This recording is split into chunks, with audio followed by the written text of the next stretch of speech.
स्वर्ग का हकदार कौन। मरने के बाद स्वर्ग के द्वार पर 4 व्यक्ति खड़े थे। इन 4 व्यक्तियों में पहला राजा था, दूसरा एक बिजनेसमैन था, तीसरा पंडित था और चौथा एक आम आदमी मजदूर था।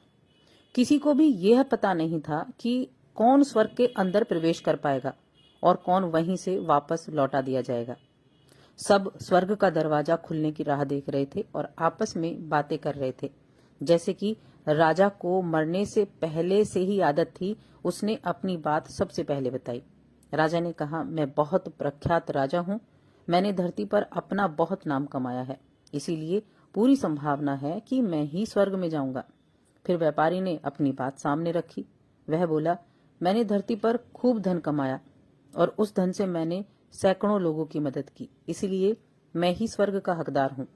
अब बारी थी पंडित की, तो पंडित ने मुंह खोला और सबको यह कहा, चाहे तुम जो सोच लो, लेकिन यह बात तो तय है कि स्वर्ग के दरवाजे खुलेंगे तो मेरे लिए ही।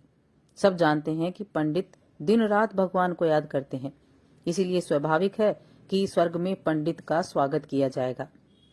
जब सबने अपना अपना पक्ष रख दिया, तब सबकी नजर उस मजदूर पर थी जो चुपचाप अपनी नजरें नीचे झुकाए बिना कुछ बोले वहीं पर खड़ा रहा।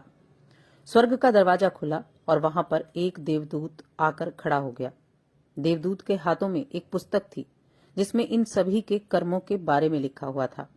देवदूत ने सबसे पहले राजा को अपने पास बुलाया और उसको पूछा, तुम बताओ, तुमने अपने जीवन में क्या क्या अच्छे कर्म किए हैं। मैं उन्हें इस पुस्तक में देखकर फैसला करूंगा कि तुम्हें अंदर आने देना है या नहीं। राजा ने कहा, मेरा राज्य जितना बड़ा था उतना ही समृद्ध था और मेरे राज्य के सभी लोग खुशहाल थे। सभी बड़े आनंद से रहते थे। मैंने उन्हें कभी भी किसी भी चीज की कमी नहीं होने दी और यही मेरे अच्छे कर्म हैं। देवदूत ने अपनी पुस्तक में देखा और देखने के बाद राजा से कहा, तुम सच बोलते हो। तुमने अपनी राज्य की प्रजा को बहुत सुखी रखा था, लेकिन तुमने अपने राज्य की सीमा बढ़ाने के लिए जितने युद्ध किए थे, उन युद्ध की वजह से हजारों सैनिकों ने अपनी जान गंवा दी थी। उन हजारों सैनिकों के परिवार के दुख का कारण तुम बने थे, इसीलिए तुम स्वर्ग नहीं आ सकते। अब बारी थी व्यापारी की। व्यापारी से जब देवदूत ने पूछा कि तुम्हारे अच्छे कर्म क्या हैं, तब व्यापारी ने उससे कहा, मैंने सैकड़ों लोगों को खाना खिलाया है, कई आश्रमों में दान दिया है, कई निराश्रित लोगों के लिए घर बना कर दिया है। यह मेरे अच्छे कर्म हैं। देवदूत ने फिर से अपनी पुस्तक में ध्यान से देखा और देखने के बाद व्यापारी से कहा, तुम्हारा कहना भी ठीक है।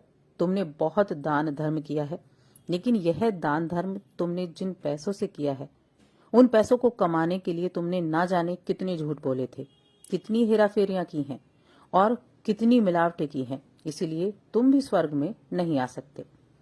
जब पंडित से यही सवाल किया गया तो पंडित ने बड़े ही आत्मविश्वास के साथ कहा, मैंने अनगिनत लोगों को ज्ञान दिया है, हजारों यज्ञ और पूजाएं की हैं और दिन रात भगवान का जाप किया है। इससे अच्छे कर्म और क्या ही हो सकते हैं। देवदूत ने अपनी पुस्तक के अंदर झांक कर देखा और पंडित ने कहा, आपने जितने भी लोगों को जो भी ज्ञान दिया है, उन बातों पर कभी भी अमल नहीं किया। आपने यज्ञ, पूजा और भगवान का नाम निस्वार्थ भाव से कभी नहीं लिया, इसीलिए आपका भी स्वर्ग में आना प्रतिबंधित है। मजदूर यह सब देखकर हैरान था कि अब तक जिन्हें महान समझता आ रहा था, उनकी व्याख्या स्वर्ग के दरवाजे पर आकर बदल गई थी। धरती पर जिन कामों को अच्छा समझा जाता है, उनका यहाँ पर कोई मूल्य नहीं था। यमदूत ने अब मजदूर को अपने पास बुलाया और इससे पहले कि वह उससे उसके अच्छे कर्मों के बारे में पूछता, मजदूर बोल पड़ा, प्रभु, मैं जानता हूँ कि मैं भी स्वर्ग में आने के लायक नहीं हूँ, लेकिन मैं फिर भी एक बार बाहर से ही स्वर्ग को झांक कर देखना चाहता हूँ।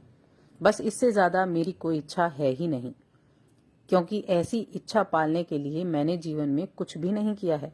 मैं पूरा दिन मेहनत करता था और जो भी पैसे कमाता उन्हें अपने परिवार के पालन पोषण में खर्च कर देता, इसीलिए दान धर्म के लिए कुछ बचता ही नहीं। लोगों की भला मैं क्या सेवा करता, क्योंकि काम के बाद जो थोड़ा सा समय मिलता उसको अपने ही बूढ़े माँ बाप की सेवा में बिता देता, और यह सब करने के बाद मैं कभी कभी मंदिर भी चला जाता और भगवान से जैसा भी मुझे दिया है उस जीवन के लिए धन्यवाद कहता। देवदूत ने अपनी पुस्तक में बड़े ध्यान से देखा और थोड़ी देर देखते ही रहा। फिर उसने मजदूर से पूछा कि तुम याद करके बताओ, तुमने कभी तो कोई अच्छा काम किया होगा। मजदूर ने थोड़ी देर बाद सोचने के बाद बोला, हाँ, मुझे थोड़ा थोड़ा याद है। एक बार मैं बहुत भूखा था और मैं खाना ही खाने बैठा था कि एक बहुत ही कमजोर कुत्ता जो ठीक से चल भी नहीं पा रहा था वह मेरे पास आ गया और मेरे खाने को देखने लगा। तब मैंने अपनी रोटी उसे खिला दी थी और उस दिन मैं खुद भूखा सोया था। मजदूर की बात सुनने के बाद देवदूत मुस्कुराया और मजदूर को बड़े सम्मान के साथ स्वर्ग के अंदर लेकर चला गया। तो दोस्तों, अच्छे कर्म लोभ मोह माया इन सब भाव में आकर नहीं किए जाते हैं और ना ही उन्हें अच्छे कर्मों की श्रेणी में गिना जाता है। जब आप निस्वार्थ भाव से कोई अच्छा एक कर्म भी करते हैं तो वो आपके जीवन के सारे पाप धोने की शक्ति रखता है। आप इस बात से कितना सहमत हैं हमें कमेंट करके बताएं। वीडियो को लाइक करें, चैनल को सब्सक्राइब जरूर करें।